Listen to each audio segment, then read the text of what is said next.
Our second construction, construction number 2, is bisecting a segment. The word bisect, of course, means to cut in half. So whether it's an angle or a segment, we're cutting it in half. In this case, we're cutting the segment in half. To do this, we're going to have to locate a very special point, a point called the midpoint.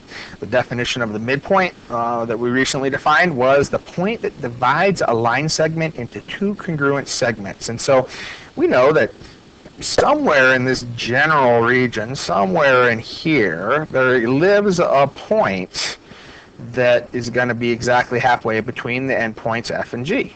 And we need to figure out what point that is. Intuition tells us, hey, why can't I just grab the ruler and bring it down here and measure it out? Oh, that's, 7.2 centimeters, which half of that would be 3.6 centimeters, and then we're done. Well, as we've talked about previously, we are not allowed to use the markings on measuring devices such as rulers. We are only allowed to use a ruler to connect 2 points, to form a straight line, or to draw straight lines in general. That's it. So we're stuck with our compass, so let's go ahead and get busy. Step 1. We're going to take the edge of our compass, we're going to put it exactly on one of your endpoints. And step 2 very quickly follows that we need to pick a distance, a compass setting that is greater than half the line segment. Now, if we knew exactly what half the line segment is, we wouldn't have to do this construction at all, but we don't. Don't guess on the low end. Don't say, well, if this is roughly half, then maybe this is a little more than half.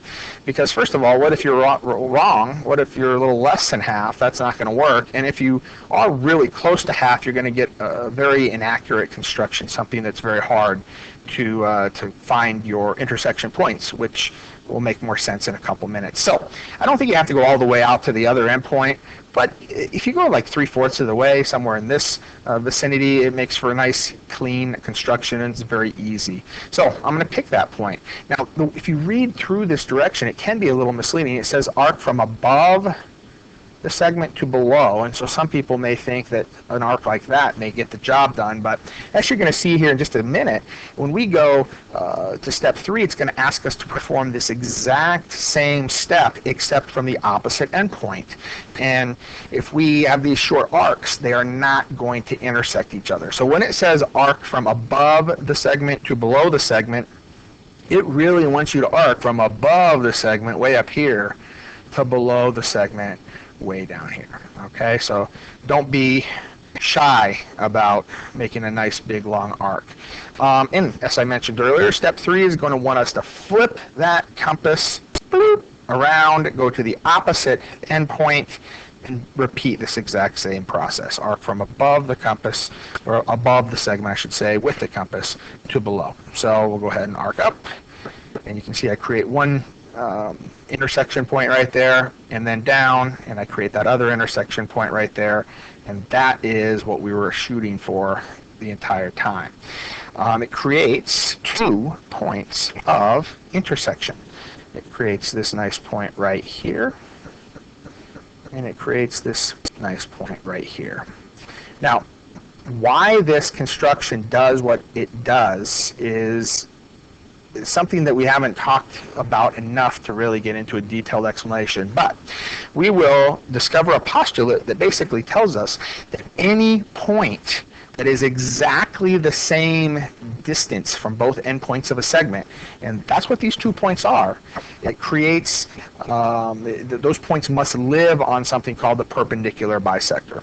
And a perpendicular bisector is not just a line that is bisecting a segment, but it actually is a line that is perpendicular or 90 degrees bisecting it.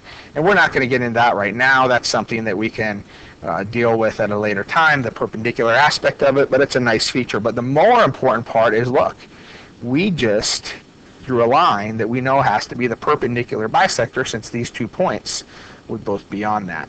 That finds the midpoint of the segment. And if I do grab that ruler, even though we're not allowed to use the ruler to do our constructions, I guess we could kind of check that we did it right. Remember, we were saying that This was about 7.2 centimeters, and so we're looking for something at about 3.6. Well, as you can see, we're just right about 3.6 right there. Oh, perfect. You know, without ever lifting anything that actually measured, we found the exact midpoint of the segment. So that is the last step, is to go ahead and draw that line segment down through there. Once you find your point above and your point below, you are done with this construction. Now, I will mention a common mistake that students will make with this particular construction, and it has to do with marking above but forgetting to mark below. So just try to be careful that you don't fall for this mistake. They'll come out here and they'll get a distance and they'll mark up. Then they'll come over here and they will mark up, and they get this one nice intersection point, which is fine. 1 point is better than no points, but when they go to drop that perpendicular bisector, they don't know where they're going to. Remember, we never found the point below, and so we can't draw to that point, and so now they're kind of guessing where they should go. You know, is this the perpendicular bisector? Is it here? Is it here? They're just not really sure. That's why it's imperative that we not create an intersection point just above, but that we also create that point below. The last comment that I will make before I end this this lecture notes is that you may sometimes see this done slightly differently. The way that you saw our picture was with a full arc all the way down and a full arc all the way down.